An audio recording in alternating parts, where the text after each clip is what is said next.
Welcome guys, welcome to my YouTube channel. एक और post का पोस्टमार्टम लेके हाजिर हूँ आज फिर।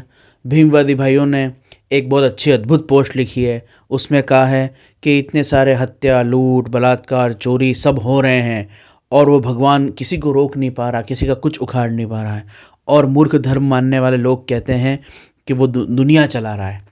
जो बात यहाँ पर इन भीमवादी भाई ने कही है, नास्तिक मत को मानने वाले इन भाई साहब ने जो ये पोस्ट लिखी है, इसमें कुछ आधारभूत समस्या है। बेसिक कॉन्सेप्ट इनको क्लियर नहीं है। अर्थात इन्हें इस बात का अंदाजा ही नहीं है कि धर्म के नियम किस प्रकार से पिरोए हुए हैं और वो किस तरह से कार्य करते हैं। जब ये कहा जाता है कि ईश्वर ही संपूर्ण सृष्टि को चला रहा है, तो उसका अर्थ होता है कि सत्ता रूप से, अधिष्ठान रूप से ईश्वर सभी चीज़ों को चला रहा है। जैसे इलेक्ट्रिसिटी हमारे घर में आ रही है, तो वो एक ऊर्जा के रूप में, उससे कंप्यूटर, टीवी, हमारा मोबाइल, विभिन्न वस्तुएं, उपकरण कार्य कर रही हैं। तो वहाँ पर बिजली अधिष्ठान मात्र से कार्य कर रही है। उसी प्रकार से जब सूर्योदय होता है तो वनस्पति में प्रकाश संश्लेषण होता है, उससे फसलें होती हैं जिनसे जीव, मनुष्य आदि ऊर्जा प्राप्त करते हैं। और संपूर्ण सृष्टि के अंदर जीवन और ऊर्जा का एकमात्र स्रोत सूर्य है। तो सूर्य अधिष्ठान मात्र से है, अर्थात सूर्य कोई वास्तव में हर प्रक्रिया को करने के लिए जिम्मेदार नहीं है, उसके होने मात्र से सब क्रियाएं हो रही हैं। उसी प्रकार ईश्वर अधिष्ठान मात्र है, वो सत्ता मात्र है। मनुष्यों में, पशु पक्षियों में, वनस्पति में जो जीवन ऊर्जा है, जो प्राण ऊर्जा है, उस तत्व के आधार से, उसके अधिष्ठान से सब कार्य हो रहे हैं। इस तरह से कहा जाता है कि ईश्वर के द्वारा सब कार्य किए जा रहे हैं। अर्थात ईश्वर के अधिष्ठान से, ईश्वर की सत्ता से, उसके आधार से ही जीवन है, चेतना है, और उसी कारण सभी क्रियाएं और कार्य हो रहे हैं। तो जब कहा जाता है कि ईश्वर संपूर्ण सृष्टि चला रहा है, तो उसका अर्थ ये है कि ईश्वर की सत्ता से ही ये संपूर्ण कार्य हो रहे हैं, उसके अधिष्ठान मात्र से। हमारे हृदय में धड़कने की, श्वासों को चलने की, आँखों को देखने की जो जीवन शक्ति है, जो प्राण शक्ति है, जो चैतन्यता है, वो ईश्वर प्रदत्त है। फिर इस चैतन्य शक्ति से हम क्या उपयोग करें, ये निर्णय हमारे हाथ में है।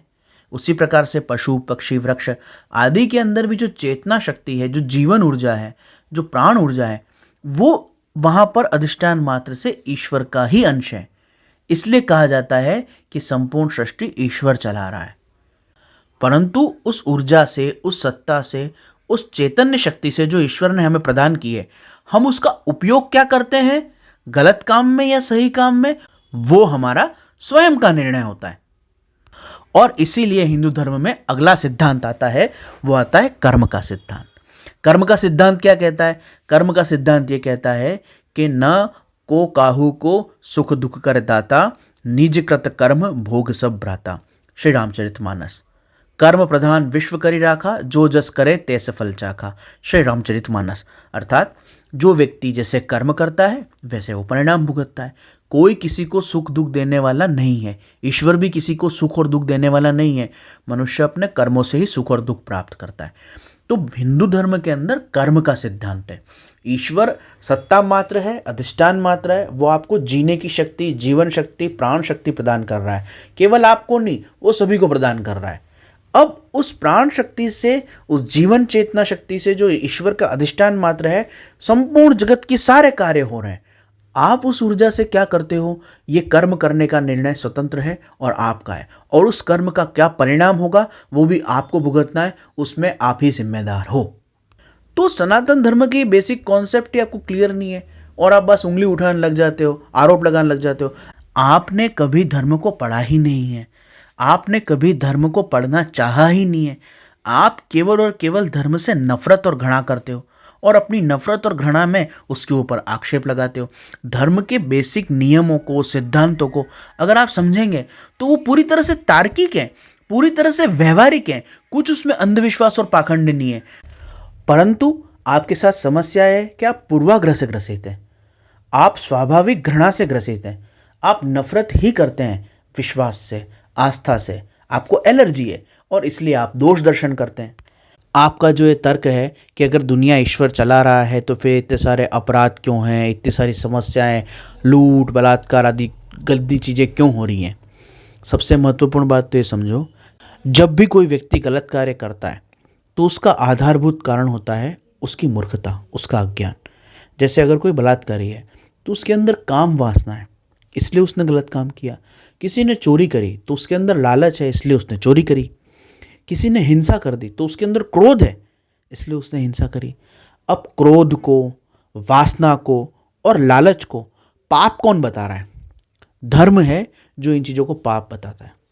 ईश्वर के जो लिखे हुए धर्म ग्रंथ हैं, जिनके अंदर ईश्वर की वाणी है, चाहे वो कोई भी विश्व का धर्म हो, वो लालच को पाप कह रहा है, क्रोध को भी पाप कह रहे हैं, काम वासना को भी पाप कह रहे हैं। ये कार्य धर्म द्वारा किया जाता है, ये उपदेश धर्म द्वारा दिया जाता है।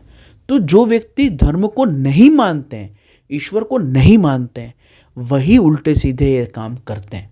तो जो ईश्वर को मान रहा है उसको तो ईश्वर ही चला रहा है, क्योंकि वो मनुष्य तो काम वासना को पाप मान रहा है तो बलात्कार जैसी चीज़ में नहीं फंसेगा, वो लालच को भी पाप मान रहा है तो वो चोरी जैसी चीज़ में नहीं फंसेगा, और वो क्रोध को भी पाप मान रहा है तो वो हिंसा जैसी चीज़ में भी नहीं फंसेगा, क्योंकि वो बेसिक धर्म को ही मान रहा है, पाप पुण्य की फिलॉसफी को मान रहा है। तो स्वाभाविक ही इन चीज़ों से बचेगा। तो जो धर्म को, ईश्वर को मान रहा है, उस व्यक्ति को तो ईश्वर चला रहा है, तो उसको तो कोई समस्या होनी नहीं है। लेकिन दूसरी तरफ वो लोग हैं जो धर्म को नहीं मानते, पाप पुण्य को नहीं मानते, तो वो क्या करते हैं? काम आया तो कोई बात नहीं, भोग लो। क्रोध आया तो जवाब दे दो, सहनशील मत बनो। लालच आया तो मेहनत करके कैसे भी करके प्राप्त करो, अपनी लालच को पूर्ण करो। तो लालच, काम और क्रोध, जिनको धर्म पाप बताता है, उनको वो कहते हैं कि ये तो फ्यूल है, इसी से अपनों को ताकत मिलती है, अपनों को इसी से कोई चीज़ हासिल करने की ऊर्जा मिलती है। अपनों को कोई चीज़ हासिल करनी हो, शत्रु को जवाब देना हो, तो ये क्रोध हो, ये सब तो हमारी ऊर्जा है। वो उसको पाप मानते ही नहीं है। और फिर परिणाम क्या होते हैं? परिणाम होते हैं हिंसा, बलात्कार, लूट खसोट, धोखाधड़ी, भ्रष्टाचार। तो जो लोग ईश्वर को नहीं मान रहे वो ये लोग कर रहे हैं। तो जो नहीं मान रहे हैं उनको ईश्वर चला भी नहीं रहा है, उनको अज्ञान चला रहा है। हमारे हिंदू धर्म में एक कॉन्सेप्ट है अविद्या का, अज्ञान का और माया का। जो व्यक्ति ईश्वर से दूर है वो अज्ञान, अविद्या और माया द्वारा प्रेरित है, माया द्वारा नियंत्रित है। तो जब व्यक्ति अज्ञान द्वारा, माया द्वारा नियंत्रित होता है तो वो क्या करता है? वो काम, क्रोध, लोभ, इन सब के चक्कर में पड़ता है और इन सब भावनाओं के ऊपर अनियंत्रित होकर फिर वो अपराध कर देता है। तो दुनिया में जो अपराध हो रहे हैं वो ईश्वर से दूर जाने के कारण हो रहे हैं। और ये बात केवल सनातन धर्म नहीं कहता है, ये बात अन्य धर्म भी कहते हैं। बाइबल को और कुरान को अगर आप देखोगे तो वहाँ ये कहा जाता है कि व्यक्ति के साथ जो भी बुरा हो रहा है, गलत हो रहा है दुनिया में, वो ईश्वर की परीक्षा है। अतः आप अपनी श्रद्धा बनाए रखो। आप विश्वास और श्रद्धा बनाए रखोगे तो आपके साथ अच्छा होगा, और बुरा हो तब भी श्रद्धा बनाए रखो, क्योंकि ये ईश्वर की परीक्षा है। और उनका ये मानना है कि जो गलत काम हो रहा है वो शैतान करवा रहा है और ईश्वर की परीक्षा है। अतः आप अपनी श्रद्धा बनाए रखो, ईश्वर की तरफ रहो तो गलत काम से दूर हो जाओगे। वहाँ भी यही कॉन्सेप्ट काम करता है। वो इन सब वासनाओं, लालच आदि को शैतान द्वारा निर्मित कहते हैं। तो धर्म का जो बेसिक है ना, वही आप नहीं समझे हो। चाहे कोई भी धर्म हो, उसका बेसिक किसी भी धर्म का अगर आपने समझ लिया होता है तो आप ऐसी फालतू की बात करते ही नहीं जो आपने लिखी है।